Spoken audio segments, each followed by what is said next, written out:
beyeshiva.net. Okay, this series is dedicated Le'elu Nishmas Harav Hagon Rav HaChassid Reb Shneur Chaim HaKoyen Ben Rav Hagon Rav HaChassid Reb Mordechai Ze'ev HaKoyen. Thank you very, very much. And Tehei Nishmasam, Tehei Nishmasai Tzruda B'Tzror HaChaim. May his memory remain an eternal source of light and inspiration. Rav Shneur Chaim HaKoyen Ben Rav Mordechai Ze'ev HaKoyen. The series is also dedicated by our dear friend Reb Ezra David Philip in honor of the Rebbe and his shluchim for creating a revolution to transform the world and bring Mashiach Tzidkenu now. Amen. Thank you. May we see it. Thank you to Ezra David. Okay, so we are in middle of Ois Beis, chapter Beis. In this kuntras, it's page Yud Beis. In this kuntras that you have, it's page Yud Beis. We're in the middle of the Beis Va'inyan Baza. The V'inyan Baza. This Mamer, as I said in the previous classes, comes to explore one of the fundamental ideas in Pnimiyus HaTorah, which is known as Torah's HaTzimtzum, the Torah of Tzimtzum. We're going to get more into the details of it, but the Tzimtzum, the issue of Tzimtzum, is a very foundational idea in Kabbalah and in Chassidus. It also created a lot of controversy, so to speak. Controversy in the sense of arguments and debates and disputes. I don't mean political, I don't know, maybe in some places, I mean ideological controversy. What it means, how to apply it, what are the ramifications, etc. This Mamer of Basi Legani, chapter 15 of the original Basi Legani, and the Rebbe's expounding on it, really explores the Tzimtzum from many different angles and dimensions based on the teachings of the Baal Shem Tov and the Maggid and then the Baal Tanya, the Alter Rebbe, and the Chabad Rebbes afterwards until the Mamer of Basi Legani, and in a very, very fascinating and very profound way with tremendous life-changing ramifications for life, as we will see. I just want to mention something. It was so moving to me. At the end of the class Friday, one of the participants came over to me and he said that before he started to learn Chassidus, he used to turn to God and say, how much more emotional torture do you have in store for me? Like, what other tricks can you come up with? This is what he told me, to oppress me. This was his feeling, you know. That's what he used to say, like, what now? Like, I haven't been down enough. Like, he's a sensitive soul. He's been through a lot on many different levels, and that's what he said. Then he said he started to learn Chassidus, and he takes it in very deeply. And he said, now he turns to God and he says, how many more times are you going to birth me? You already birthed me so much. I feel so much birth and bliss. Now I feel even more. Wow. How much bliss do you have in store for me? So that was a transformation that happened. And it was extremely, extremely moving to hear. So that's what his question is. What you still have?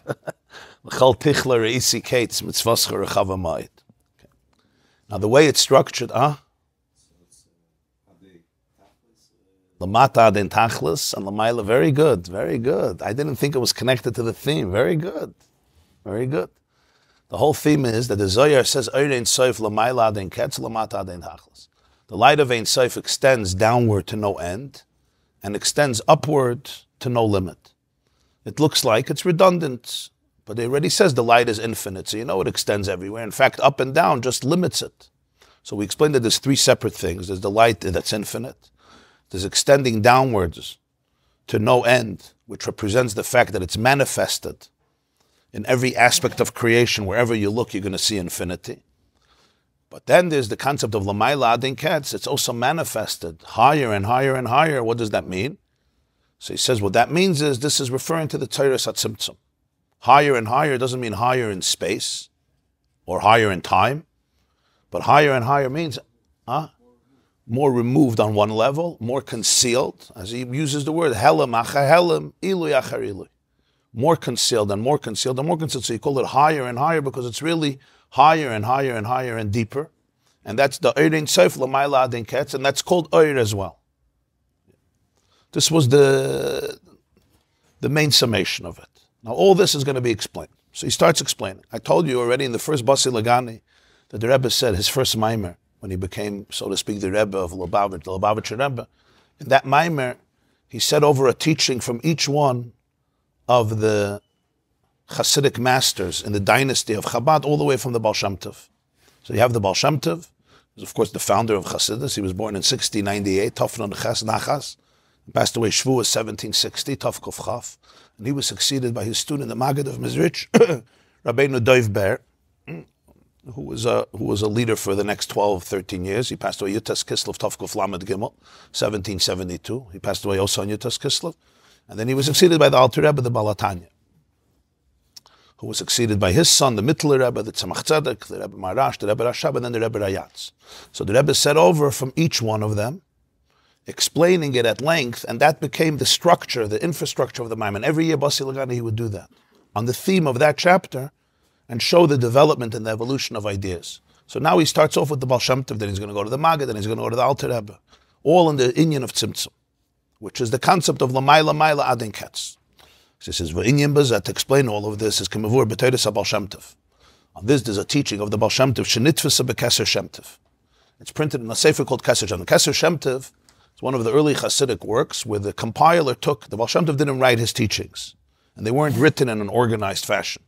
So he took from all the svarim of the students of the Baal Shem Tov, where they put in teachings of the Baal Shem Tov, he compiled it into a sefer called Keser Shem Tov. So over there you have hundreds of teachings of the Baal Shem Tov, usually very short, brief, and cryptic. So it's called Keser Shem Tov. So over there in Keser Shem Tov, he brings a Torah for the Baal Shem Tov. The Pirush HaKosov, the meaning of the pasuk Bereish is Bara Elikim Es Hashemayim V'Esaretz. Literally it means, in the beginning Hashem created heaven and earth. The question Chazal asks is why it says Es Hashemayim V'Esaretz. The word Es seems superfluous. It could have said Bereish is Bara Elikim Hashemayim V'Haaretz. It says Es, and not just once, but twice. Es Hashemayim V'Esaretz. Right. So it doesn't here mean and, because it already says Bereish is Bara Elikim Hashemayim. Hashem created the heaven. So Es adds something. It's known in Gemara, there's an expression, Es le rabbis. The Gemara says that Shimon HaMsaini, the Gemara Mesaches Kedushin, that Shimon HaMsaini, Psachim, Shimon HaMsaini, HaYadayrish Kol Esen Sheb'Torah. He expounded every Es in the whole Torah. And then he came to the pasuk, Es Hashem Elokecha Tira. You should fear Hashem, Pirish, and he quit, because he said, usually Es includes someone else. It says, Es Hashem Elokecha Tira, who does it include? I think it's Psachim Dav Chav Beis, if I'm not mistaken. Right? Rabbi Zaks. That zip code. So who does it include? So Es Hashem Elokecha Tira. So he already was in Parshas V'Eschana. You know how many S's there are? You're talking about S's in Chumash are almost endless. So, I mean, not endless, it's limited, but there's tremendous amounts of S's. Already the first pasuk, Es Hashemayim V'Esaretz. So he says it was a mistake. This whole notion was a mistake. Amadu Pirish, he quit. Ad Sheba Rabbi Akiva, and Rabbi Akiva said, Es Hashem Elokecha Tira l'Rabbis Talmidei Chachamim. It means Talmidei Chachamim. So Shimon HaMsaini said, Kashem shekibalti schar ala drisha, kacha kal b'schar ala prisha.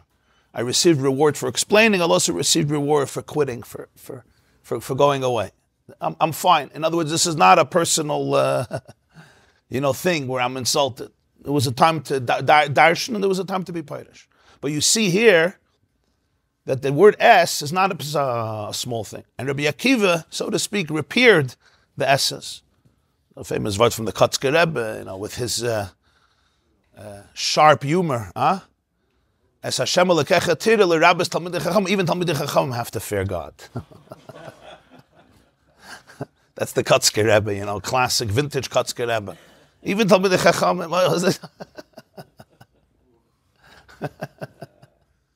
He was obviously articulating a certain sentiment when Torah becomes an excuse for, lack of menschlichkeit in Yiras Hashem, chas v'shalom. But the word is, there was one of the big Balei Musar, his name was Rebbe Chasman. The Litvish Yeshivas, he was very well known. Rebbe Chasman, so they say from him, I saw a Torah, a very powerful word. I think it's from him, maybe it's from somebody else. I think one of the Balei Musar. He said that everyone learns, Ad Sheba Rabbi Akiva. Rabbi Akiva said, okay, Shimon HaMsaini didn't know how to expound it. But I'm going to tell you, it means Talmidei Chachamim. Es Hashem Elokecha Tira, because a Talmid Chacham, you also have to have Yira. You have to have awe and respect and reverence. He said, the word is Rabbi Akiva, so why couldn't Shimon HaMasaini come up with that? Why couldn't Shimon HaMasaini come up with that? So he said, Rabbi Akiva said it because of Shimon HaMasaini. He said it because of Shimon HaMasaini. When he saw that a man dedicated who knows how many years to explain S. And he already explained hundreds and hundreds and hundreds and hundreds. Lahavdil, yeah? A person sits in a lab to figure out, string theory or some cure for cancer or some major scientific enigma, mathematical enigma that they had for centuries. Right? And he comes across the conclusion and it's publicized and it's accepted and he's about tomorrow to go win the Nobel Prize. And then he realizes in the middle of the night that he made a little mistake.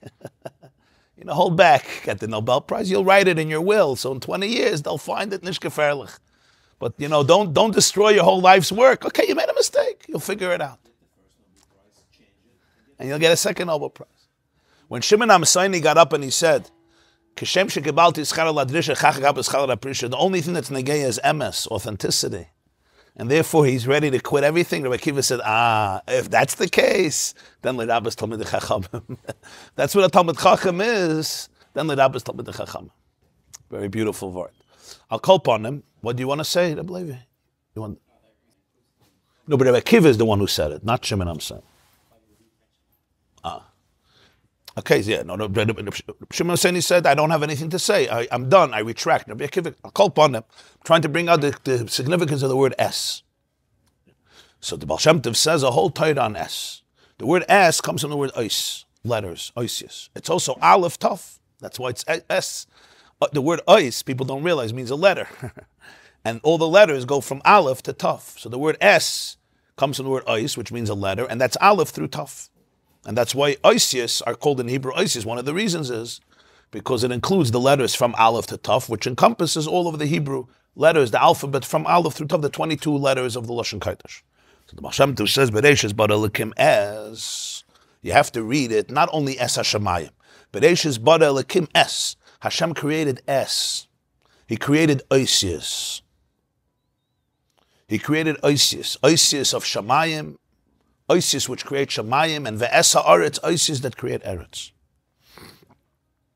What's the concept of an Ois? A letter is always a container. That's what letters do. If I have an idea, if I have a feeling, an awareness, without Oisius, I can't articulate it, I can't express it. Not to myself also not. There's Oisius ha'machshava, there's Oisius ha'dibur. There's letters of thought, there's letters of speech. But the common denominator, everybody thinks also with language. You think in a language, we don't realize it, but this one thinks in Russian, this one thinks in English, this one thinks in Hebrew or Yiddish or French or Italian or Mandarin. You can't think not in a language. We think with Oisius. Just the Oisius are not as concrete, not as tangible as Dibur. In Dibur, it's very, very tangible. You can hear every word is articulated. Other people can hear it. In Machshava, only you can hear it. And even you, sometimes it's very, very subtle. And it's faster. It's, sometimes you have a daydream, right? In 20 seconds, you can think about things that if you talk about it, it'll take you an hour and a half. It happens at every, and whoever daydreams, if you're in the middle of a daydream now, you know what I'm talking about. In the last 40 seconds, you went to Australia, you went to Moscow, you even stopped in Israel. It was a beautiful trip. Some things happen. Everybody laughs when I say this. It's somehow very relatable. So, that's true. That's true. Yeah, there's thinking in images, and then there's thinking in Oisius. So Oisius, Aleph, Tov, they're called containers. And they also force concretization. Meaning, if something is going to be put into letters, it means it has to become concrete, it has to be articulated. So it's something that you have to be able to articulate. To articulate means you have to define it. Every word is a definition. When I say table, I just gave a verdict that this is a table. So it's a beautiful thing because I can talk about it. But it's also not such a beautiful thing because I excluded it from everything else. When the child looks at that little object when he's 6 months old, and he turns it around for half an hour in the crib, right? And looks at it from this angle, that angle. As an adult, I look at it, it's a grape. I'm done. I'm bored. Because I think I know what it is. After 3 seconds, it's a grape, it's a table. What else? We're done. The child doesn't have those oisius yet. So it stays in the world of curiosity. There's inquisitiveness. There's expansiveness. Yeah, Moshe Rabbeinu says, Lo ish dvarim anochi. I'm not a man of words. So the Maharal explains, the Balatanya explains, not just because he stutters, it's much deeper than that. I'm in the flow of consciousness, of infinity, where things don't have words. Things are not articulated yet. So oisius represent the concept of, on one hand, giving a definition, which is what allows us to talk about things, including what I'm talking about now, right? Which is giving definition to that which doesn't have definition. But on the other hand, it's very limited, and that's its function. That's exactly its function. That's why the more intense an emotion, the harder it is to talk about it. So they say, tell me what you feel. I can't tell you what I'm feeling. Why not? Why not? Because it's too deep, right? Sometimes the more superficial it is, the easier people can talk about for hours, superficial things. Ask people to talk about their most intimate lives. They struggle for words. Why do they struggle for words? That you should be able to talk about for hours. It's much more intimate. How about, but that's, he and his sentence, that's exactly the reason. It's too intimate, it's too profound to be able to articulate. It takes sometimes a long time to be able to articulate. And even when you articulate it, you say, you don't even understand what I'm talking about. So Isis has this paradox. On one hand, it reveals. As much as it reveals, it also conceals. It reveals that which can be revealed in a world of definition. It conceals everything that can't be defined. So Moshe Rabbeinu says, Lo yish dvarim anochi. I'm not really a man of words. This is a struggle he has. I'm in a different flow. So the Baal Shem Tov says, what was creation? Creation was really about Oisius. More than anything, creation is not about heaven and earth. It's about the Oisius of heaven and the Oisius of earth. It's the Oisius that allowed us to look at reality and define it. And that's essentially what Tzimtzum is. Because what is Tzimtzum? Tzimtzum is condensing or filtering or contracting the infinite presence of the divine, which includes everything. It could include heaven, it could include earth, it could include you and me and everything. But when the doors of perception are cleansed, everything appears as is infinite. And when there's no Oisius, it can't be articulated as anything outside of Ein Sof. So it's the Oisius that create the very word. I could say Shamayim, I could say heaven, I could say earth, and this includes everything in heaven and earth. From a snake to a frog, every reptile and fish and insect and bird and mammal and beast and human being, every tree, bush, shrub, every star, every planet, every cell, every neuron, every atom, everything is made up. Every nekuda, it's an Oisius. And different Oisius represent different energies articulated. Basara mamaris nivra olam. The world was created through 10 utterances. Baruch sha'amar v'haya olam b'dvar Hashem shamayim nasu. What does the mean? Like we learned in another Mamer about the concept of words. Right? Once there's words, Oisius, now everything has a definition. That's why Adam gives a different name to every animal, because it's the name that channels the energy that makes the camel a camel and the donkey a donkey and the ox an ox and the lion a lion. And that's the name, which are the Oisius. And therefore, because you have the Oisius channel that energy, but in a way that it has now a defined chemistry. You don't look at it and say it's Ein Sof. Yeah, that's what Oisius does. Yeah. Now we'll see. Does that really become the definition of the world and that's it? Meaning, does the Tzimtzum redefine reality? Oh, that's a big question. That's where we come into Ani Hashem Lo Shanisi. Did the Tzimtzum really change the fabric of reality? Or it's just one dimension of how to see reality? In the world of Oisius, that's what reality is. In that world, is there another world outside of Oisius? Of course there is. That's our view. B'neishis bara Lakim, yeah. That's Shem Lakim is the name of Tzimtzum. The name of Lakim, Aleph Lamed Hey Yud Mem, is 86. The Pardes writes, Rabbi Moshe Cordovero, which is the gematria of Hateva, the nature. Because the whole reality of nature is a manifestation of Elohim. What is Teva? The word Teva comes from the word Matbeya Shetavu Chachamim. Matbeya means minted. Like a coin is called a Matbeya because it's minted. It's entrenched. Teva means it's fixed, right? We call the laws of nature. This is Teva, this is nature. In other words, it's predictable, it's under control, we get it. I could master it. I can even become a scientist and say these are the laws of nature. This is how it works. So Teva conceals because it creates a fixed reality and you can divorce it from the source. It's not being recreated. I don't see that. Teva also comes from the word tubu v'yamsuf, drown. Chas v'shalom, when somebody drowns, it's called tava, right? Litvoa, tuvu v'yamsuf. Why? Because Teva is that the divine energy is completely subsumed. It's concealed. It's drowned, covered over by what you call laws of nature. It's covered, you don't see it. So Elikim, like Toivel, when you put it, you have to cover it in the water, you can't see it. That's why it's connected to Midas Hadin. Yeah, everything is structure. Everything is structure and also holds back. It holds back. It conceals much more than it reveals. It's done through a filter. Like when you do through din, I'm not just generous and giving everything. I'm holding back. Everything is measured. Everything is calculated. That's why Elikim is Midas Hadin. It's Midas Hatzimtzum. It's Gematria Teva. It's the only name of Hashem that goes to singular and plural. It changes. Right? Every other Yud-Kei Vav-Kei is always Yud-Kei Vav-Kei. But Elikim could be Elikim, that's like a noun, but then there's Elikecha, there's Elikechem, there's Elikai. Well, 1 second, how does that happen? You don't have that in Yud-Kei Vav-Kei, it's Yud-Kei Vav-Kei. Elikim becomes personable. It could be mine, it could be yours, it could be ours, it could be his. Hashem Elikav Imai, because that's exactly what Elikim is. Elikim is the way the energy is channeled through Isis. That's why it says Bereishis, but Elikim Es. So that's the Yesod to understand the context here, that Es is the concept of Isis. Es HaShamayim v'Sad. In many ways you could say, heaven and earth were there before. They weren't created. What was created were the letters of heaven and earth. Heaven and earth were there before. Of course, they weren't called heaven and earth. Huh? And there was no before. Very good. And there was no before. Yeah. Yeah. So when I'm saying heaven and earth is before, I know I'm contradicting myself, but the point is, it's the Es HaShamayim ve'es ha'aretz that turns heaven and earth into what we know as heaven and earth, which is what we call heaven and earth. The pre-existing energy that is now shaping itself in Yeah. Specifically to something we can see. Yeah. Communication, right. Dibur comes after Isis, is that the point? Well, Dibur. Dibur can only be, Dibur employs Isis. Even Machshava employs Isis, right? Dibur employs Isis to articulate. If I have no Isis, there can't be any Dibur. Yeah. There has to be Isis in order to be able to articulate it, to express it.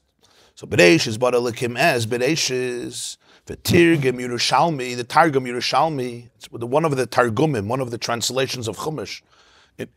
In Aramaic, one of the earlier ones is called, you have Targum Unkelus, Targum Yonasim, Ben Ozil, Targum Yerushalmi. So Targum Yerushalmi says, B'chachma. Bereishis bara is B'chuchmas bara, with Chachma. It says, Reishis Chachma Yiris Hashem. Reishis, which is also the first attribute, the first sphere is Chachma. So the Targum, interestingly, says, when it says Bereishis bara, it doesn't mean in the beginning. It means with Chachma he created. It's like it would say, with Chachma bara es. With Chachma he created Es. B'chuchma sabara. That's what the Targum says. So Bereishis is a term for Chachma. He did it with, like we say in davening from Tehillim, Kulam b'Chachma asisa. The Targum uses b'Chachma shehu eis aleph. And this is really the first letter, Kamashakasav alefcha Chachma. The Pasuk says in Eiv, alefcha Chachma. I will teach you. Alefcha means like aluf, today an aluf in Hebrew. Aluf is like a general, but really the word aluf is alef mishu, to train somebody, to teach somebody, to mentor. Alefcha chachma, alefcha bina. So the word aleph, alefcha, to teach, he says that's the source of wisdom, that's chachma. V'nisativ by b'toichos aleph, and Hashem, so to speak, wrapped himself up like lisativ b'talis. He enveloped himself in the letter aleph. Ubodam oiminois aleph. And he generated light from the letter Aleph, Atzilus. And this is known as the light of Atzilus, which is also on Aleph, Atzilus.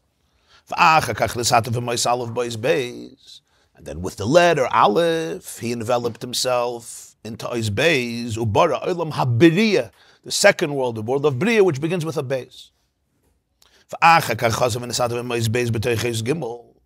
Then he wrapped himself, the letter Aleph, with the letter inside the letter Beis, and envelops, and it clothes itself in the letter Gimel, and creates worlds all lower than B'riya. And after he goes Gimel, Dalet, Hey, Vav, Zayin, etc., all the way to letter Tav. So Aleph is enclosed in Beis. He's enclosed in Aleph, and Aleph is enclosed in Beis, and in Gimel, and in Dalet, and in Hey, all the way in the letter Tav. And then Bara Olam is Tachtainim. And then the product of that is the Olam is Tachtainim, the lowest universes, the lowest levels of reality. This is the meaning at the beginning, or with Chachma. Hashem created as Shulchav Beis Oisius Min Aleph Atov. What he created is, the first thing is S. The letters, the 22 letters from Aleph all the way through Tov.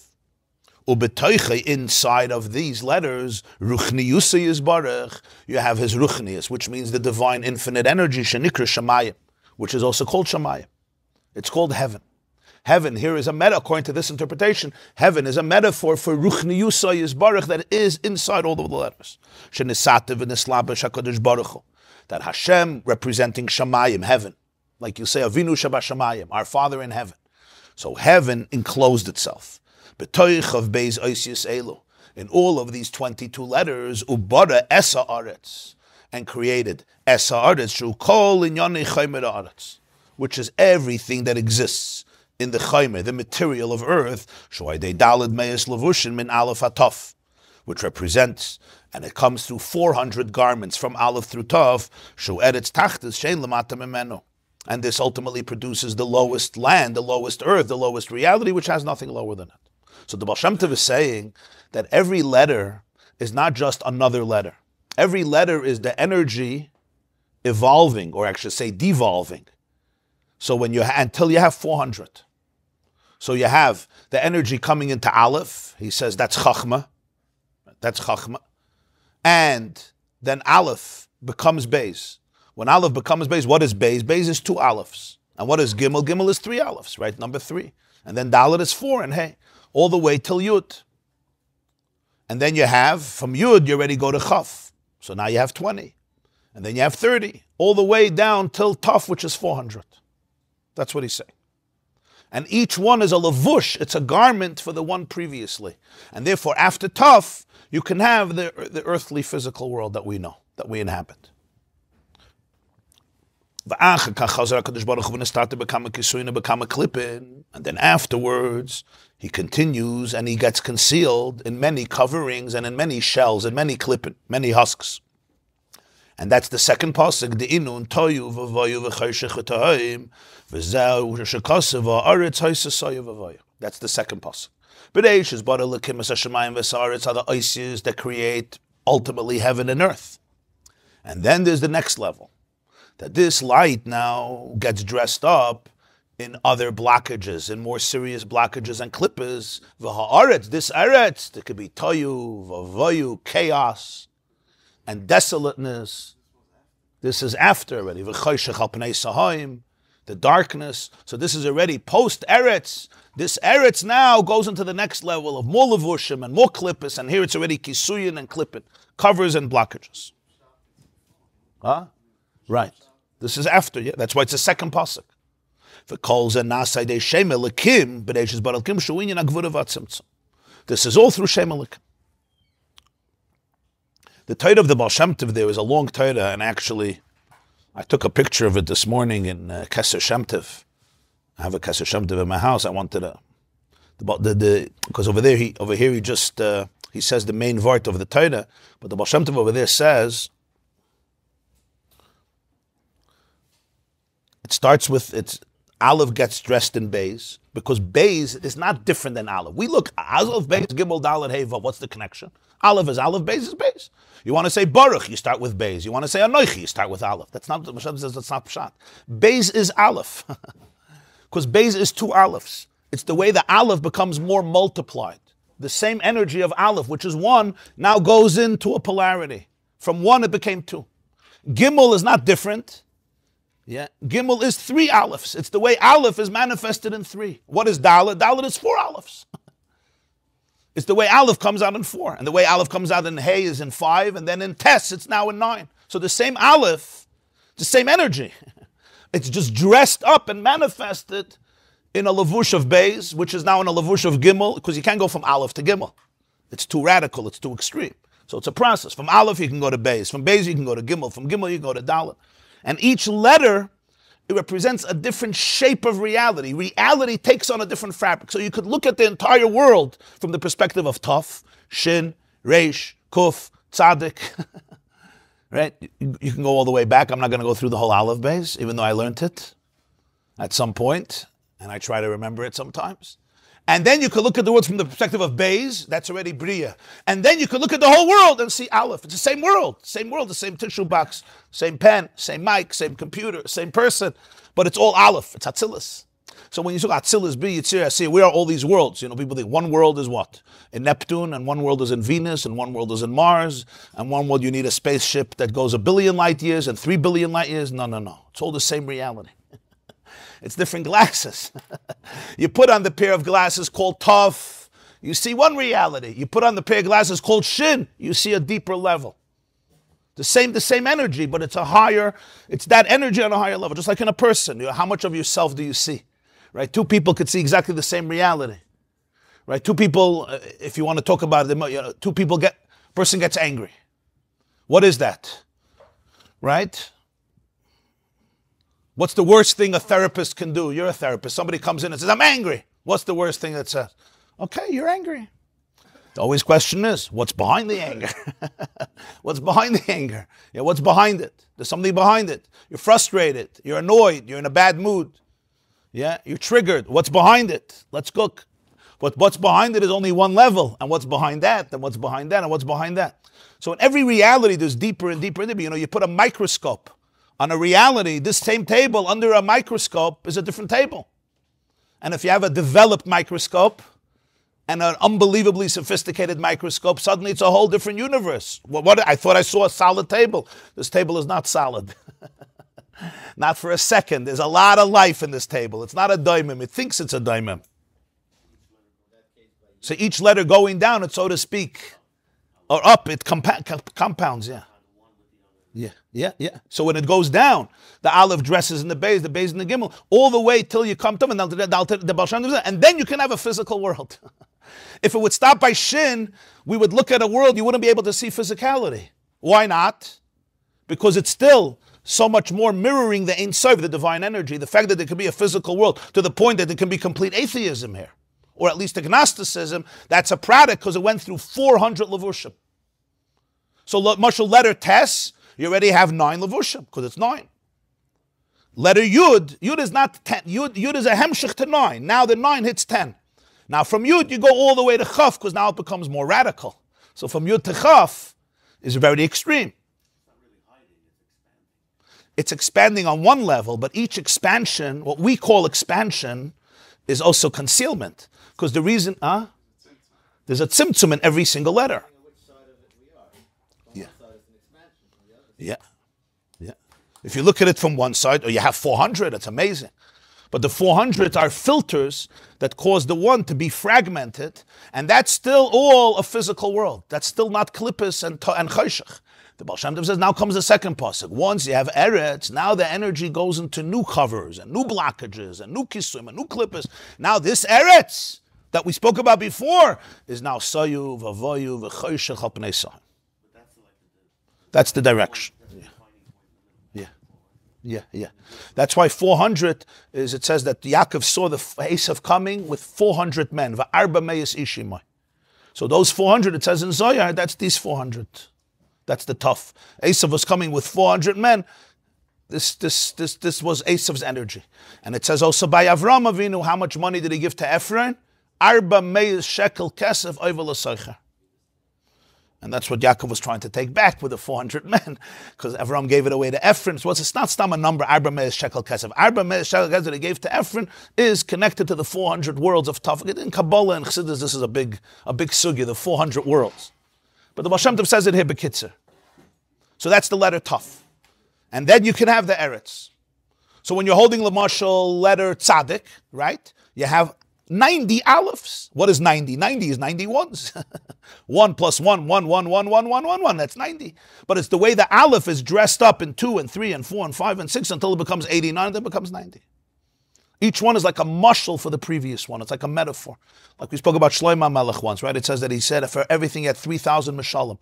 So the Maggid of Mezritch explains that it's not that the Maggid had 3,000 stories, and when he gave a speech, not the Maggid, but Shlomo Melech had 3,000 jokes and stories, and when he gave a speech, he had a repertoire of 3,000 stuff that he could pull out.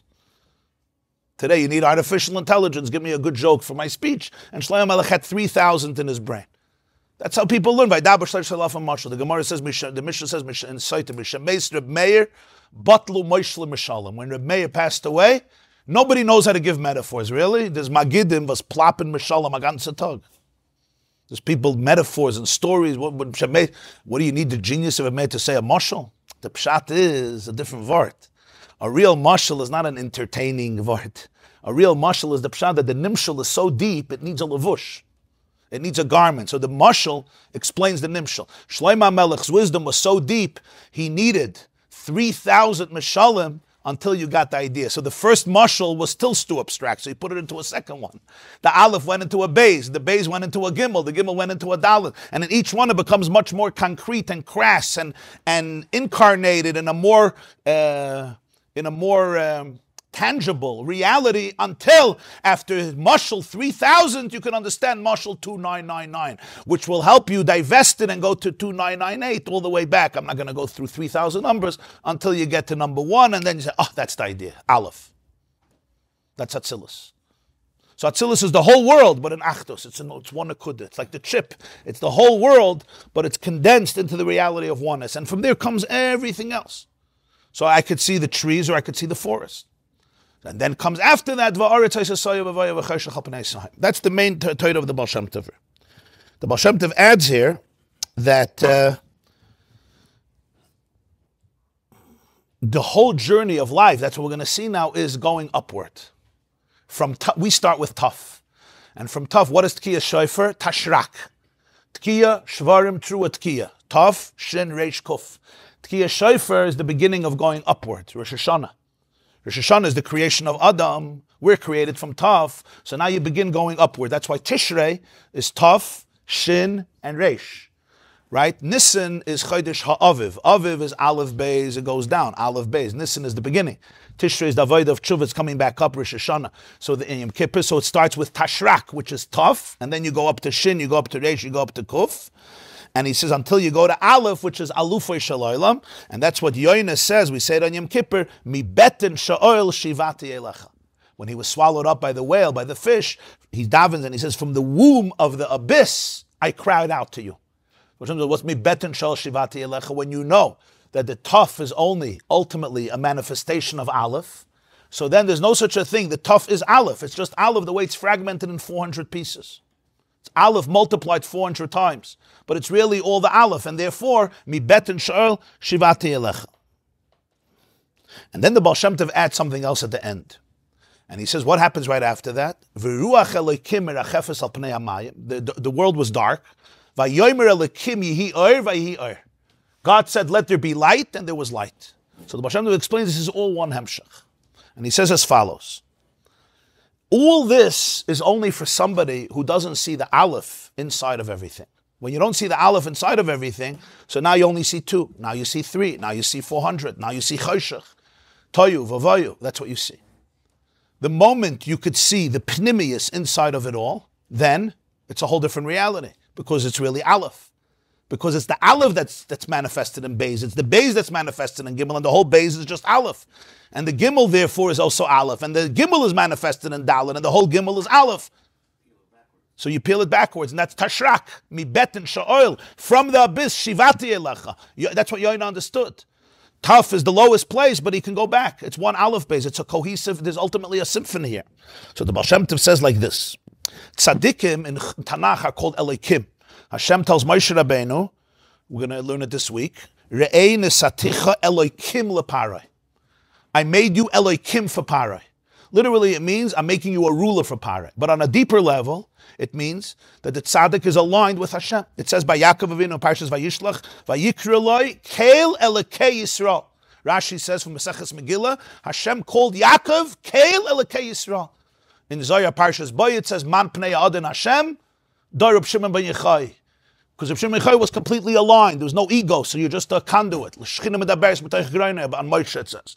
Right? It says in Yerushalmi Maseches Bikurim, V'Hashem behechel kotshoi, in Chavakah, V'Hashem after of Shvuos, V'Hashem behechel kotshoi, God is in His holy chamber. Who is that? Rabbi Yitzchak with Rabbi Lezer b'knesh to the Caesarea. Rabbi Yitzchak came into the base medrash of Caesarea. That's Hashem behechel kotshoi. How could the Gemara say such a thing? Yeah, how could the Gemara say such a thing? V'Hashem behechel kotshoi. Yeah. Zoya, you could say Kabbalah, Pnimis HaTorah. We don't understand what's how Yerushalmi.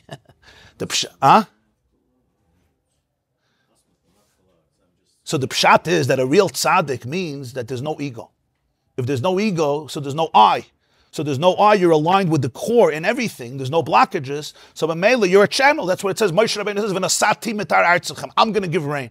Parshas Sefer Dvarim, Moshe himself said. The Gemara says, "Moshe mepiatzmei amra." I'm going to give rain. V'nasati. That's in Krishma. Parshas Eikev. He's going to give rain. V'nasati. V'nosan Hashem. So the Sifri says, "Shchina medaberes mitachreinu shel Moshe." His throat is like a channel, like a mouthpiece. When the mic says, I'm going to give rain. Well, the mic? Really? Who are you? The mic doesn't have an illusion, right? Like, Vahi kenagen amenagen, we always talk about the violin. So the Baal Shem Tov says like this.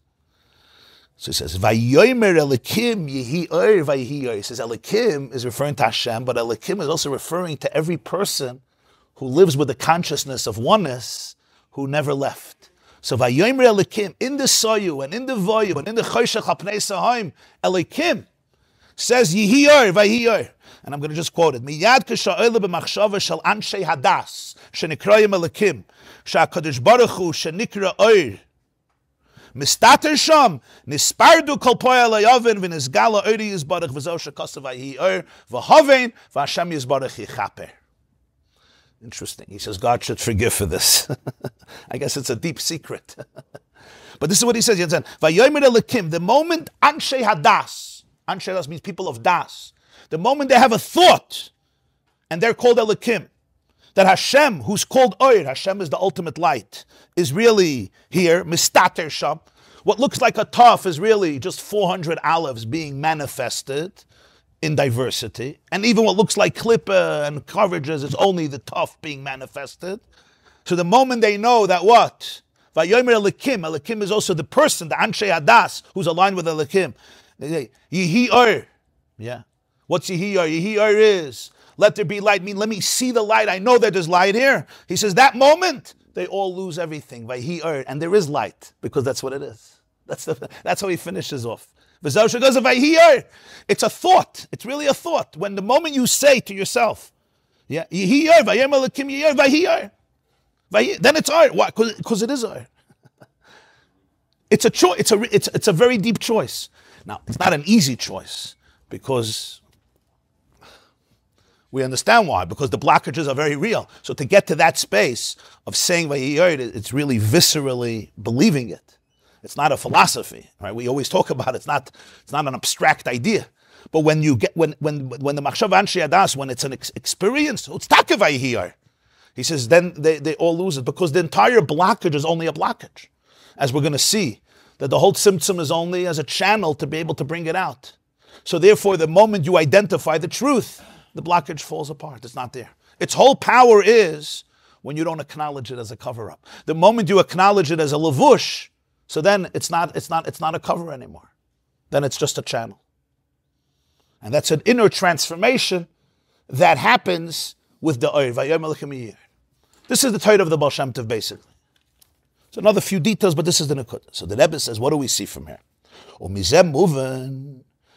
this Torah of the Baal Shem Tov, you understand, there's the Oir Ein Sof, the light of Ein Sof, the way it is revealed pre-tzimtzum.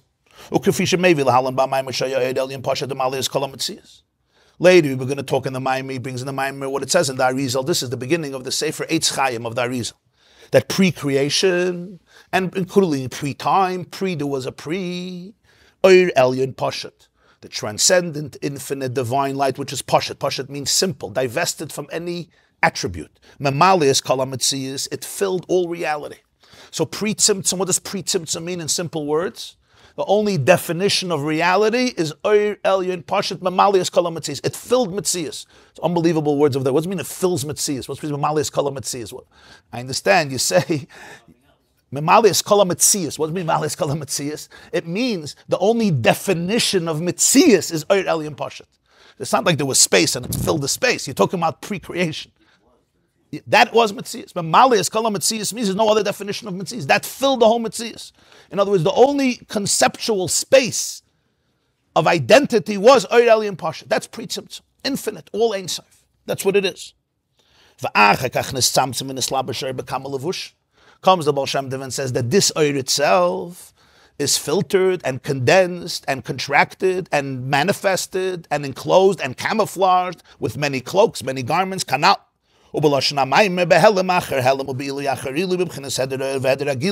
As the Mamer says, concealment after concealment, higher and higher and higher, both the absence of light and the absence of revelation. And he uses two words, what the Tzimtzum accomplishes is both Heder ha'oir, the absence of oir, and the absence of revelation. Heder ha'oir, hainu shesilik oir alatzat. Heder ha'oir means that he removed his light to the side, so to speak, metaphorically speaking. V'heder ha'gilu, hainu shafilu b'makom shabay nimtza oir, there's a boyfriend shoyrein begilu. Heder ha'gilu means even in the place where the oir comes in, it's still not revealed.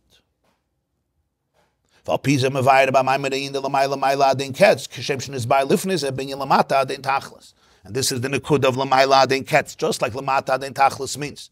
That the Ur goes into a place post-Tzimtzum in a manifested way. Here also, Ur Lamayla Adin Ketz means that this Ur assumes a property and a quality that's completely doesn't look like Ur, which is Tzimtzum, which is Helam, which is concealment, but the Ur is there. It's just the Ur is there through these Levushim, through these concealments. So we work it through Tzimtzum upwards, from Tov to Shin to Reish to Kuf. That's the avodah of Tashrak. Mi betin sha'oil shivati elecha. From the womb of the abyss, I cry out to you. So that's Tov Shin Reish Kuf. So the Tzimtzum happens, he says, Heder ha'oir v'heder agili. What's Heder ha'oir v'heder agili? One thing that happens, the Eitz Chaim says is, in order to create the world, that the Silik oire alatzad, it's like he moved away the light to the side, right? Creating an empty space. So the light is now encircling the empty space. It's on the sides. It's on all the sides. But inside you have an empty space. And now that creation, that's called Heder ha'oir. That's what the Tzimtzum does. Heder agili means, after that, we're going to see later a kav, a line of light comes into the empty space. But even over there, it could be in a way that's completely not revealed. Even when the oir is present, it's in a way that's not absorbed. Gilui means that it's absorbed. How much is absorbed? There could be light, but I don't see it. So there could be oir, but there's no gilui. Like I said last time, there's colors that we don't see. It's not that they're not here. The frequencies of light are here. They're everywhere, wherever the light arrives. But I don't have the kalim to absorb it. So there's oir, but there's no gilui.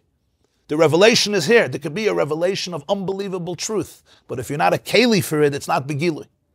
Right? Everybody knows you can hear at some point in your life amazing things, but you weren't ready to hear it. It doesn't mean anything. The oir was given to you, but that's not gilui. So there's two things. There's oir and there's gilui. Oir means that the light was transmitted. Revelation happened. Gilui means I got it. Gilui is about me. It's not. Oir is about the expression of the source. Gilui is and how much did I get. That already depends where I am, what type of kalim I have, what type of vessels I have. So the Tzimtzum accomplished both Heder ha'oir and Heder ha'gilui. That the oir of Lifnei Tzimtzum is Silek alatzat. It's, so to speak, removed. We'll soon see what that means, removed. What that means, removed. Metaphorically speaking, was removed. And Heder ha'gilui means even when that light, a little bit kav, comes back in, it's called the kav, the line that comes back into the empty space. That's also Heder ha'gilui. It could be present, but completely not in a way that's manifested that our kalim experience. Heder is the absence. There's no gilui. The absence of there's no gilui. One struggles and there's no revelation. It's darkness. So according to the Arizal, the oir filled the whole Metzias. What the Tzimtzum did was the oir, so to speak, withdrew, and it withdrew circular, creating an empty. In Eitz Chaim even has a picture of a circle that's empty. The oir is around it. Before that, the whole thing was oir. The Tzimtzum withdraws the oir, so the oir is now around, and inside is a completely empty space. It's called in Kabbalah chalal u'makam panoi, vacuum, vacant. It's a vacancy. The divine infinite presence is not present there. It's not manifested there. That's called Heder ha'oir. Then the Arizal says, okay, so now you just have an empty space. What happens now? So he says he took a kav, a line from the light encircling the empty space, and he brought it back into the makam chal, and from here comes all creation. And this line stops at a certain point. It stops at a certain point. In the Lashon of Kabbalah, ha'aris hakav mistayim ba'atzilas. The light of the kav stops in Atzilas. Then after that, it's just array, till you get to the lowest world where you don't feel any oir. So even when the oir comes back, it could be Heder ha'gilui. and which are come back only a little kav, a tiny line. This is how the Eitz Chaim puts it. Now, all this is going to be explained. This is just a general outline of the inyan. So this is all the inyan of Lamayla Adin Ketz, and the Baal Shem Tov is expressing it in the Aleph and Taf. To understand this more, I'll pay a mavur b'toyres harav magid. Mezritcha magid b'dim zei toyre parshas balois chalaposek aselech hashtei chatzotzers kesef. The Mezritcha magid has a toyre in parshas balois. There's a sefer called Rimzei Toyre. Over there also they compiled many of his teachings. Again, he also didn't write his Torah, that were written by his students. And there he has a Torah. It says in Parshas Balois, Hashem tells Moshe, make for yourself 2 trumpets of silver. Asei lecha shtei chatzotzros kesef. And they were used to blow, the trumpets were used to blow for different functions, to gather the people, to gather the leaders, etc. Says the Maggid, and just, I don't, yeah, he goes from the Baal Shem Tov to the Maggid. He's using the Shtashlis to explain the Shtashlis, but we'll soon see as it develops that each one is adding a dimension to the whole understanding of Tzimtzum. Until at the end, when you get down all the way, you have the whole picture, and then you can understand it also in your personal life. So it's a very intricate build-up here. What's shtei chatzotzros kesef? Literally 2 trumpets. Chatzotzros is a trumpet. The Maggid says something fascinating. Chatzotzros, it's an interesting word in Hebrew. Chatzotzros. So he says, shtei chatzoi tzuros. Chatzotzros is chatzoi tzuros. Chatzi tzura means a half a form, a half a visage. Shtei chatzotzros means 2 half images, 2 half visages. Huh? Which is half and half, and you have 2 of chatzoi, so 2 halves are really 1. So just say make 1. No, make 2. Make 2 trumpets. But each trumpet is a half, so together it's 1. And then the word is kesef. Kesef means Sylvia, thank you. But the word kesef in Hebrew means love, right? Like we have, Lavan tells Yaakov, nichsoif, nichsafta, lebeis avicha. You pined for your father's home. Nichsefa v'gam kolsa nafshi in Tehillim. Kisufin in Hebrew means, in Yiddish it's called lechzen. Wie sagt man lechzen? Desire, yearning, pining. When there's a deep, deep affection and love, attraction to something, it's called kisufin. I have kisufin. Everybody knows the niggin of Rabbi Aaron of Karlin that they sing on Shabbos, yeah? Ka echsoif noyam Shabbos. So what's ka echsoif? Hashem echsoif. I yearn, I desire. So kesef is from the word kisufin. Nichsoif nichsafti, and Yedid nefesh. That we take from Lavan. He says nichsoif nichsafta, so we say nichsoif nichsafti. The Sefer Charedim, Rebbe Lazar, he wrote Yedid nefesh, he took it from that pasuk, from Parshas Vayetze. Says the Magid, HaKadosh Baruch Hu asa kama tzimtzumim derech kama olames, kedei sheyiyah achdus im ha'adam shelo yachal lizbel es behirusei. Hashem performed numerous tzimtzumim. Again, numerous contractions, constrictions, restrictions, constrictions, through many worlds for one purpose, that there should be oneness with a person. So what do you need this for oneness? The Adam cannot contain Lizbol. We can't contain Behirusa. Behirusa means the luminescence, the brightness, Behirus. Right? Bahir means the light. We can't contain it. You look at the sun in the middle of the day, it can be blinding. Why? You're looking at the source of light. What's the problem? The problem is, that's exactly the problem. The problem is, because you're looking at the source of the light. Yeah, don't look at the source of the light. A ray of the sun is gewaldig. A little vitamin D, a little warmth, a little energy, a little heat, gewaldig. But take me to the sun, no. I'm going to be American toast or French toast. Depends where you are. So the bottom line is, the fact is, but it's light. You're right. That's the problem. It's not a problem. It's a source of light. In this presence of the source of light, one of us has to go. Either I melt away, or it's gone, or it's darkness. So the Magid says, so therefore, there's tzimtzum. So the whole purpose of tzimtzum is for a relationship. Achdus. Don't think for a moment that there's anything in the tzimtzum outside of I want to be one with you. And in order for me to be one with you, on your terms. I need your existence. If I need your existence, I need you to be able to perceive, to absorb, to relate. If you're burnt up in the process and you're subsumed in infinity, so then there's no achdus with you. There's just achdus with me. Yeah, like we spoke in last year, Einoid Mulvade means, Einoid Mulvade includes you too. If Einoid Mulvade means and you're gone because Einoid Mulvade, so then that means it's not Einoid Mulvade because your identity is outside of the equation. So for this, the tzimtzum is in order to be able to be achdus. So the whole nekudah of tzimtzum is I want a relationship. And what type of relationship? There should be one. So Hashem needs to renounce, so to speak, his infinity, camouflage it in finiteness so that you can exist. That you can receive the energy and identify it. That's from God's side. The Maggid says now this from the other side. What does the person need to do? Now the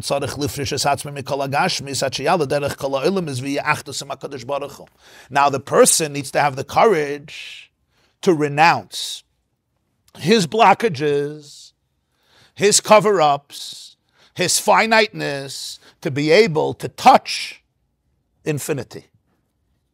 And they're the two meet. So God, so to speak, renounces his infinity to create space for finiteness. I renounce my finiteness to create space for infinity. And in that middle space between the two cherubs, between the two kruvim, in the Kodesh HaKadoshim, that's where we meet. Love happens in the space that we create for each other. I create space for you, you create space for me. If I remain in my own identity, that's not where love flourishes. Yeah. In every relationship we understand this, even not with infinity and finiteness. In every relationship, it's the space. Hashem says, I'm going to dwell bein shnei hakruvim, not in the kruvim, bein, between the kruvim.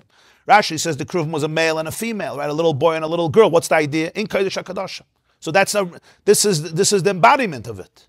The Gemara says in Maseches Yuma that when the Gentiles went into the Heichel, they took out the kruvim and they said, look what these people are thinking about all day. This is their holiest symbol. Look what they, this is their Kodesh HaKadoshim.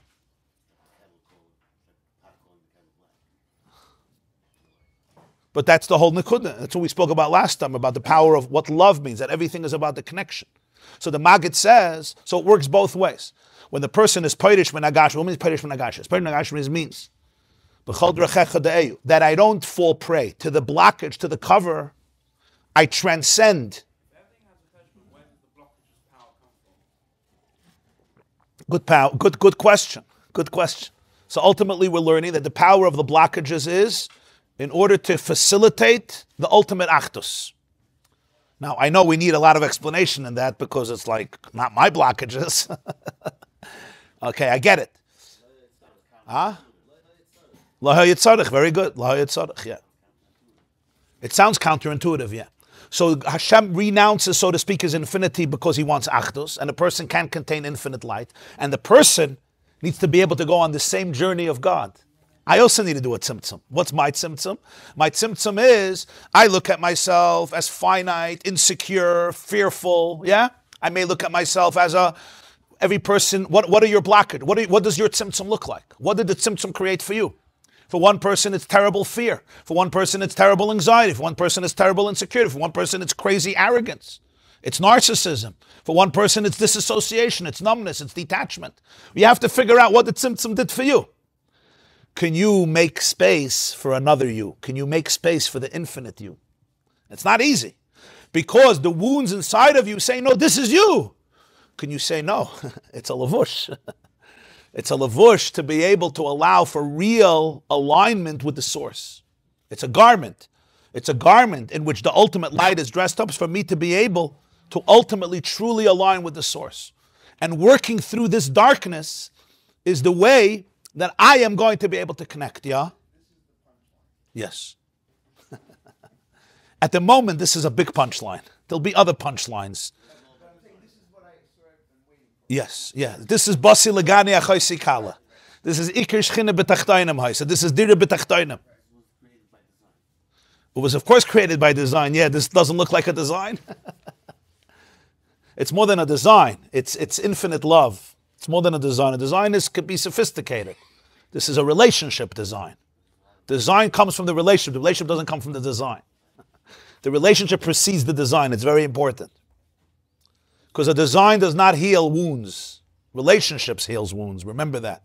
No design in the world ever healed wounds. Designs are good for museums. Very good. We love designs. But the healing happens through connection, not through design.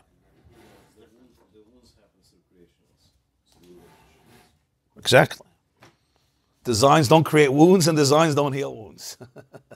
Designs are created by the relationships or lack of it, and that's where they're healed.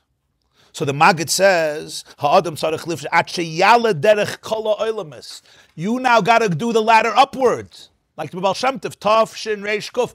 Your ladder is going up through all the Olamas. Why through all the Olamas? Because the Olamas was just a way of access, that you should be able to access it. So now start peeling off the layers. Then you're called Adam. What does it mean to be a human being? What's Adam? We all know Adam in Chumash, it says, why was Adam called Adam? Because he was created min ha'adama, from earth. You're from dust. Afar atal, afar tashuv, you come from dust. What is the Old English? Thou art dust, thou return to dust. Right? That's what you are. So Adam is min ha'adama. Comes the Shalah and says Adam comes from the word doime, Adam elyon. You're a mirror of transcendence. Adam from the word doime. You're similar. What are you similar to? You're similar to God. Which Adam are you? Are we dust? Are we mountains of dust? Or are we pillars of light and mirrors of the reflection? So the Maggid says, when does a person be called, when are you called Adam? What does it mean to be an Adam? What does it mean to be a person? We say be a mensch. What's a real mensch? Ha'adam shalamatu rak dalad mem. Here we have shtei chatzah yitzuris. Adam is split. There's Aleph and there's dalad mem. Dalad mem is blood, dam. It's also the Rosh Tevis, dibur machshava, thoughts and speech. Sometimes it's dibur maisa. Dalad mem could be dibur maisa. He says dibur machshava. When the dalad mem connects with Aleph, alufay shal. That's why he says alufay shalolam. Alufay shalolam means the ruler of the world. Aluf ha'olam.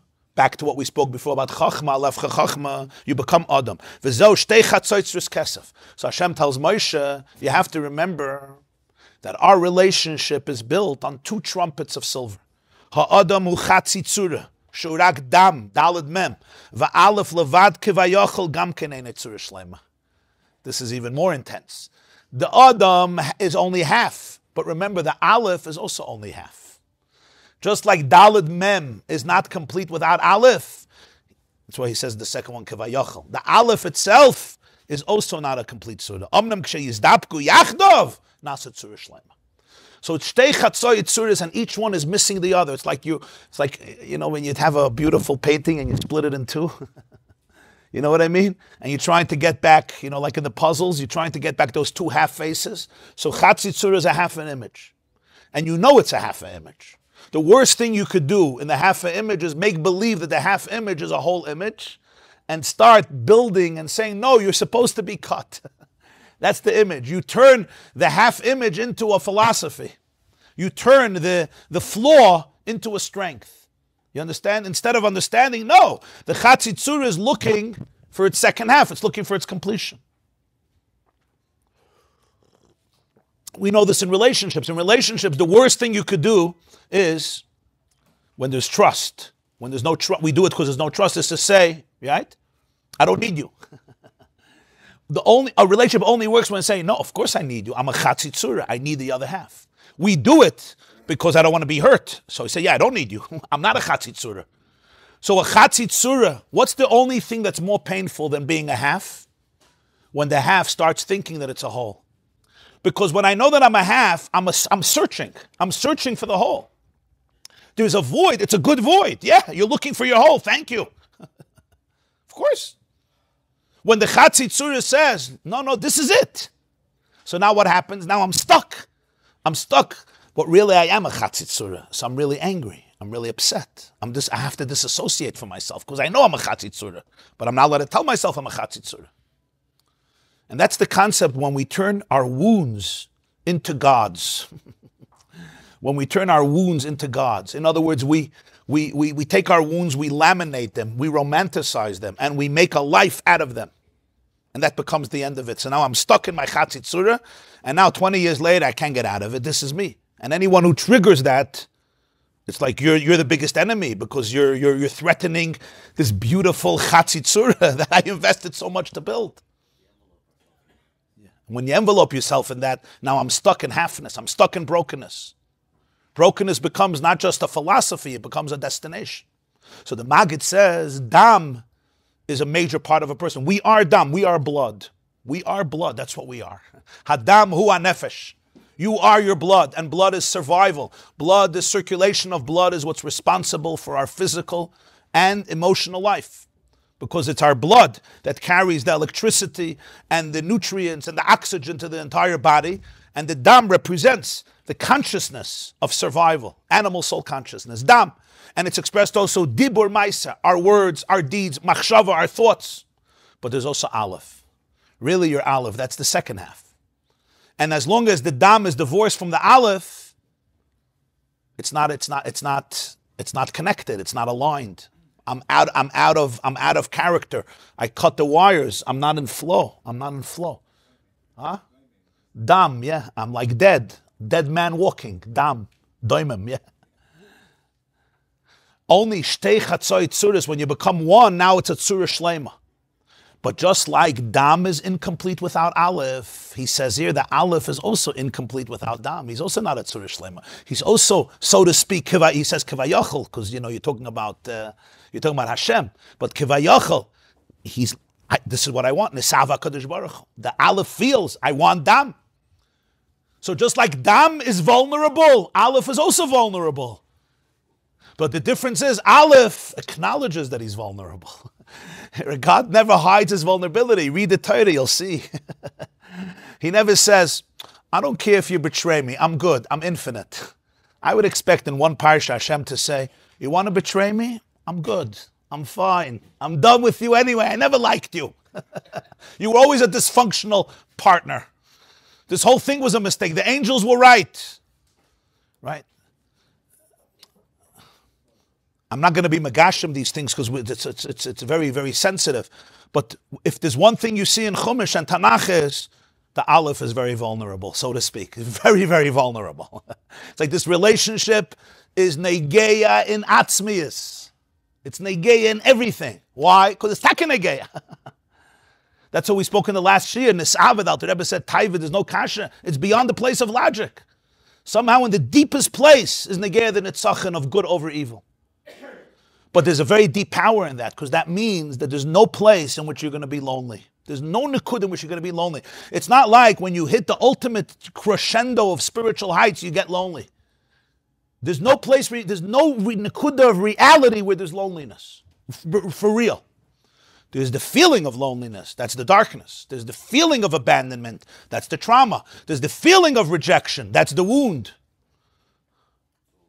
That's the wound. There's no question. That's where I got to work through. That's where I have to find it. That's what I got to work through. Because when I work through that, then I'm going to connect. Then I'm connected. I'm connected. And wherever your tzimtzum is, wherever your levush is, the Maggid says, that's what you have to work through in order to achieve achdus, and that's the Adam. And that's a seilecha shtei chatzoitzuris. You have to remember, shtei chatzoitzuris, and the way to link them is always kesef, love, attachment, the search for attachment.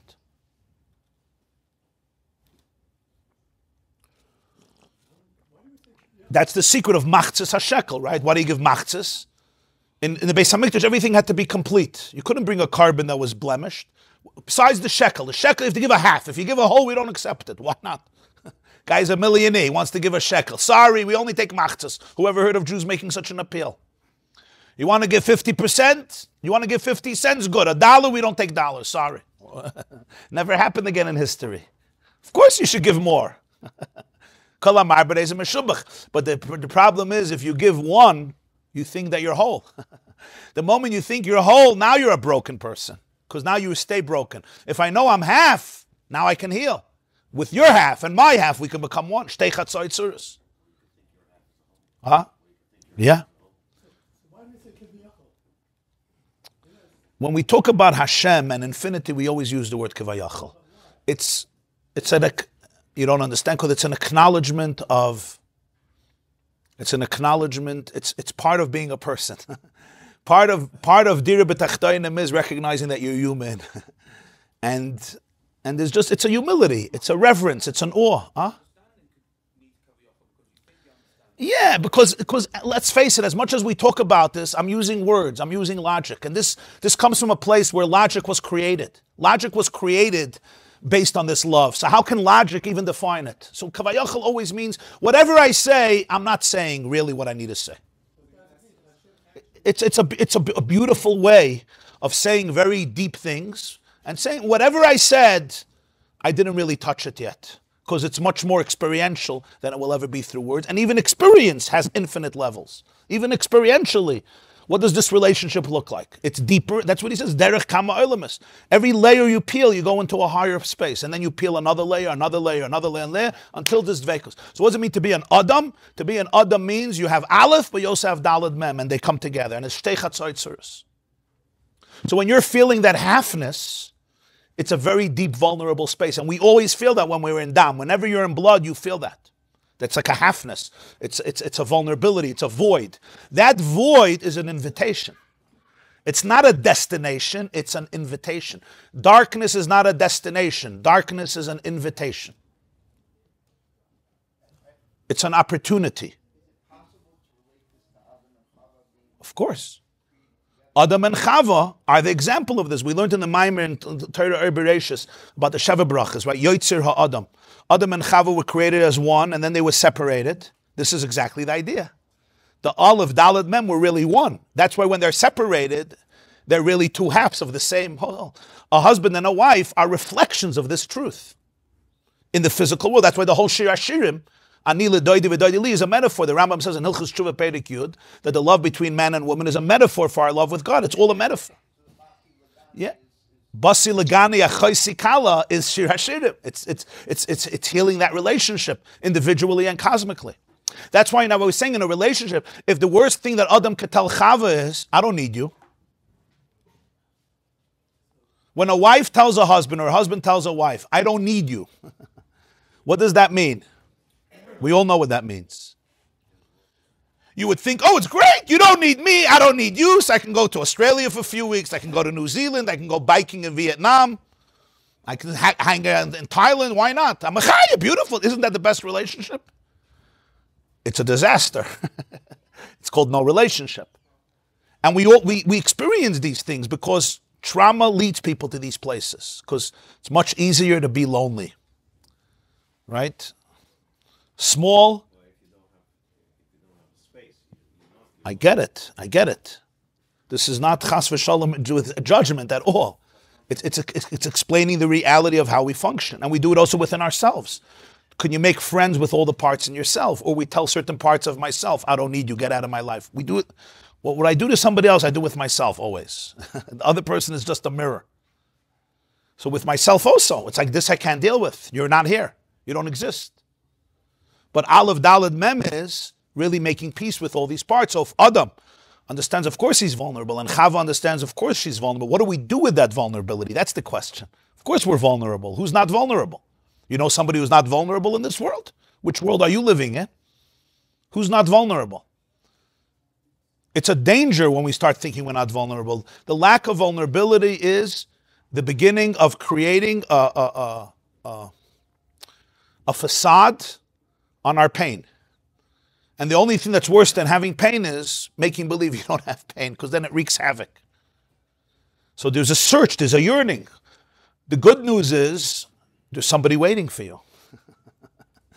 There's somebody waiting for you. That's the good news. Your divine soul is waiting for your animal soul. And the more a person understands this, so the dam needs to be aligned with the aleph. And when I'm not an Adam. And I'm going to feel that I'm not an Adam. I'm going to feel that I'm not an Adam. It's not a joke. You're going to feel that you're not a person. You're not an Adam. So Hashem needs us no matter what? I misunderstand. There's no reality in which this relationship is non-existent. God doesn't have a hiding place where he says, I'm done with these people. I'm done. I'm going to now spend time with myself. Read Chumash, you'll see that I'm right. And that's the whole Chiddush. Now you'll say, why does God need this? I don't know. Thank God I'm not God, so I don't have to answer this question. I don't know. There's an expression in Jewish philosophy, Rabbi Yosef Alba says, Ilu yedativ hayisiv. If I knew him, I would be him. It's a very good line. If I knew him, I would be him. Understand? I don't need to understand this because I told you, logic is created. So with logic, using instruments that were created to figure out how and why they were created is ludicrous. That is part of what needs explanation. Why was logic created? Even the word why is it's a stupid word. Not only a crooked word. Why is not only a crooked letter, it's also stupid. I don't want to say the letter is stupid. Not stupid, it's a foolish question. Because the very premise that there's logic is part of the problem. You understand? So now you want with logic, figure it out. And the truth is, emotionally, we don't need logic. It's about experience. It's the experience of the relationship. The logic is a tool. The logic is not God. When logic is God, you're missing the point.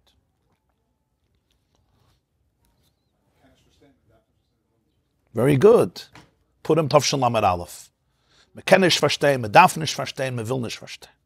There's things you can't understand, you don't need to understand, and you don't even want to understand. Because the reason you don't want to understand it is because if you understand it, you're actually diluting it completely. Yeah. It's like, does a mother become closer to her child by a scientist giving her a logical reason why feminine hormones and enzymes contribute to the affection? Leave me alone. You want to talk about it in chemistry class? I don't mind. We don't care about. We like logic. Listen, it's not the nekuda. It's like you're taking your child to the chuppah, and he says, "One second, how do you know you're my child?" Okay, let's do a DNA test before the chuppah. Oh, now we'll go. The DNA proved. Okay, say that. Oh, now it's al pi seichel. Now we have proof. Till now we didn't have proof. Chabashtar, that I'm normal. You remember that story? I have a document that I'm normal. This is not to minimize. Seichel has a gewaldige inyan. We love Seichel, but Seichel is Aleph. Kulam b'chachma sisa. That's true. Chaysama shel HaKadosh Baruch Hu in the DNA. Yeah. Yeah. Let's finish this paragraph. Umizem muven she'af sheyeshtam kama tzimtzumim helem acher helem. From this Magid's Torah, we learn that even though there's many tzimtzumim, concealment after concealment, it's not in a way that the light is not connected to the place where it's concealed. We said before that tzimtzum makes there's no light, there's no revelation, so you could think that's what it means literally. That the light is not shaykh to revelation, it's not connected to the place where it's concealed because it's concealed. Concealed means it's not here. It's absent. So it's not connected. It's gone. Tzimtzum means kipshutai. I'm gone. I'm done. You're on your own, guys. I'll give you reward maybe one day, but you're on your own. I'm done. That's what tzimtzum means. Concealment. Concealment means you're concealed. That means you're not present. If you're concealed in this room, as far as I'm concerned, you're not here. You want to tell me you're really here? You could see me? Okay, you could see me, fine. You have a mechanism that you could see through the closet. But as far as I'm concerned, I don't see you. You're not here. That's how you would teach tzimtzum. Comes the Magid and says you're making a big mistake. It's not pshat that the oid is not shaykh to the place where it's concealed. In other words, it's not shaykh to gilui. Elatachlis hakavonei sheyum shachar lamata ba'mokim sheboy nimtza adam. The tachlis hakavon of the whole tzimtzum is that the oid, which means the revelation should be communicated and manifested and viscerally aligned in the space where the person is. We don't only mean physical space, mental space. In your mental space. And the unity should be pnimiyizdik, integrated. There's unity makif. Makif means it's like more, inspirational. Pnimi means it's worked through. That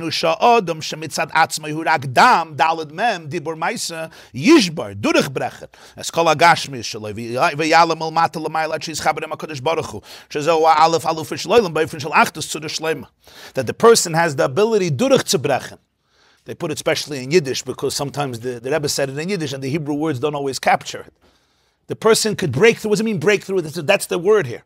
Breakthrough means don't impose a revelation that overwhelms me and sweeps me. What's the word? You sweep the person off the, what's that expression? Sweep you off your feet, and I could put you in a spaceship and take you to the moon. Gewaldig. That's not the word. The word is yishbar. It's integrated. Integrated means it becomes a real achdus. A real achdus means that the relationship exists in a very internalized way. It's integrated. And that only happens if I could work through all the layers. Yeah, you have to break through the dam and see what is inside of it. So the tzimtzum here becomes completely reversed.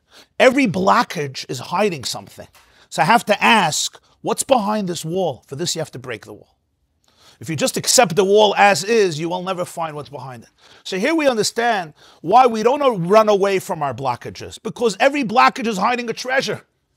If you run away from it, you're never going to find the aleph that's in the tuf, in the shin, if you say, I don't deal with shins, with reish, with kuf, with tuf, sorry, I only deal with aleph. You're missing all the revelations that are there. So the tzimtzum is not really tzimtzum. The tzimtzum is a way of communicating the infinite light that it can ultimately transform you.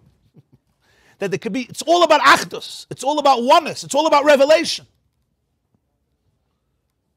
But I want to transform you. You means that you transform yourself, because if I transform you, you're not transformed. God transforms you, you're not transformed. I mean, he could do whatever he wants, but that's him. It's not you. It's not me. So for this, I have to find every darkness inside of me, which is me, my dam, my daled mem. And the daled mem becomes part of aleph. For this, I have to work through the daled and the mem and each levush to be able to see what is inside here. Because there's an oir, there's a light that's here. There's a light that's present here. And in this presence, you'll be able to break through all the layers, what he calls gashmius shalei. Gashmius here doesn't mean necessarily the physical world. Tefillin is also physical. Gashmius means the klippa, the superficial image of a world that's detached from oneness. Break it through, break it through. Break through the experience of the world as detached.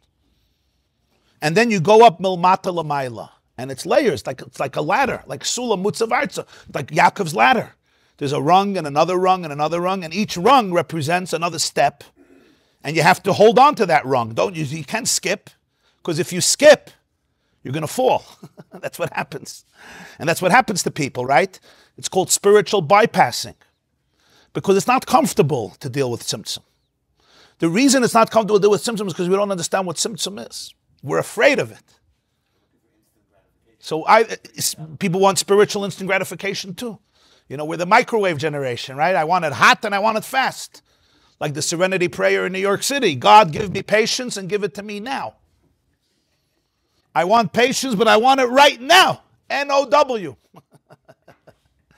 Mashiach you want now. Patience, you can wait a couple of minutes. So, when I'm afraid of it, you know what the paradox is? The paradox is I'm afraid of darkness because I think it's really dark. The healing words of the Maggid is, when you understand that the darkness is not really dark, you have nothing to be afraid. Because when you're afraid of it, you're being afraid of your light. And you're never going to access your light. Take that in, because we are so afraid to feel our darkness, because we don't know how much light there is inside of it. And it makes sense. Because those klippas are very thick. We get it. Al Pnei Sahaim, it's all different levels. And then the Baal Shem Tov says, what you need is Vayomer Elikim. You need the God inside of you to say, Yihiyar. Let me see the light. I know there's light here. I know. Vayihiyar. And it is. Because it's really a state of consciousness. It's a state of consciousness. Exile and redemption are states of consciousness. The moment I could say, the Anshe Hadas, the Ish Elikim, could say, Yihiyar. Let me see the light. Vayihiyar. You will actually see it. Now the darkness is not going to give in so easily. Realize the tzimtzum has its own. It's a tzimtzum. It's a real thing. It's not a fake thing. He's not saying there's no tzimtzum. He's not saying there's no darkness. He's saying when you confront it, there's light. But if I'm stuck in the paradigm of tzimtzum, that itself is the tzimtzum. The biggest tzimtzum is that it says that there's a tzimtzum. And that's all there is. It doesn't, the Tzimtzum never learned this Mamer. Actually, I should say, the Tzimtzum learned the Mamer, yeah? But he doesn't always believe it. Or I should say it differently. The Tzimtzum maybe believes it, but somehow the Tzimtzum wants that I should have to be able to come to it internally. Kamashal HaZayna, you know the mashal in Tanya about the Zayna from Zohar. The king hires a harlot to seduce his son because he wants to prove the integrity of the prince. So the Zayna is loyal to the king, so she wants him to say no. But she can't tell him that she wants him to say no because then she's not a good Zayna. So she has to, the Zohar says, this is brought in Tanya twice. It's an interesting mashal. Pedek Tes and Pedek Chav Tes. So the Alter Rebbe says, he brings from the Zohar, the Zayna wants, the child thinks, the prince thinks the Zayna wants. Really, deep down, the more seductive she is, the more she's begging, please say no, please say no. But in order for his no to be authentic and real, she has to be very seductive. So what he's seeing as the ultimate evil and sickness and immorality, from her perspective, it's like, really, please say no, please reject me. And the more he rejects her, the happier she is. The happier she is. I think the Toldos Yaakov Yosef brings from the Baal Shem Tov, brings a hafladik word from the Baal Shem Tov about life, or from the Maggid, one of the two, I don't remember, it fits in very well here. That he says, when you want to understand life, he says there were two friends, very close friends, and they were in enemy territory. So they knew, and they were spies for their own country, imagine. So they knew that any communication is going to be it's going to